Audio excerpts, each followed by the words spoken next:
Желіде шұғыл мәлімдеме. Сәлеметсіздер қымбатты көрермен, біздің арнамызға қош келдіңіз. Әлемде және Қазақстанда болып жатқан жаңалықтарды ең біріншілерден болып білгіңіз келсе, арнамызға жазылыңыз, лайк басуды ұмытпаңыз. Ақтөбедегі балабақшада бөбектерге берілген ботқадан құрт шықты. Балаларымызға осындай тамақ беріп жатқаны не сұмдық?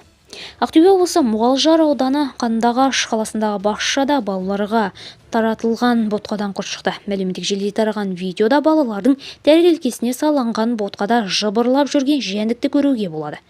Қазір Қандыағаш қаласындағы Самал бөбекжай бақшасының меңгерушісінің бастап аспаз жауапты Мейірбикеге дейін түсініктеме жазып жатыр. Солы ботқасында құрттарды бірінші болып тәрбиешілер көрген. Видеода «Міне қоңыз, міне тарақан ба? Көрсетейін деп келе жатырмын» деген дауыс естіледі. Балаларымызға осындай тамақ беріп жатқаны не сұмдық? Бұл мазақ емес пе? Ұялмай-ақ ақшаны көбейтіп отыр.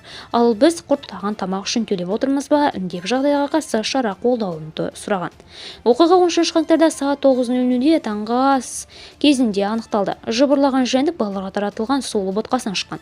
Оқиғаны Мұғалжар аудандық білім бөлімінің басшысы растады. Қазір ол аталған балабақшада жүргенін тексеру жұмысы басталғанын хабарлады. Тамақ пісіру кезінде бөбекжай бақша мейірбикесі Кәмшат Сәрсенова дайындап жатқан тамақтан сынама алған. Алайда ешқандай құрт не жәндіктер болмағанын айтып отыр. Таңғы ас алғашқы екі топқа таратылған кезде құрттар тәрбиеші көріп, сол жерде таңғы ас беруді тоқтатқан. Солы жармасы бөбекжай бақшаға қараша айында әкелінген. Жарамдылық мерзімі 18 ай. Қазір Мұғалжар аудандық білім бөлімінің тарапынан қызметтік тексеру жүргізіліп жатыр. Қорытындысы бойынша жауапты тұлғалар мен қызметкерлер тиісті жауапкершілікке тартылады. Видеомыз кеңінен таралу үшін лайк басып жақындарыңызға таратып қойды ұмытпаңыз. Бізді бақылауды жалғастырыңыз.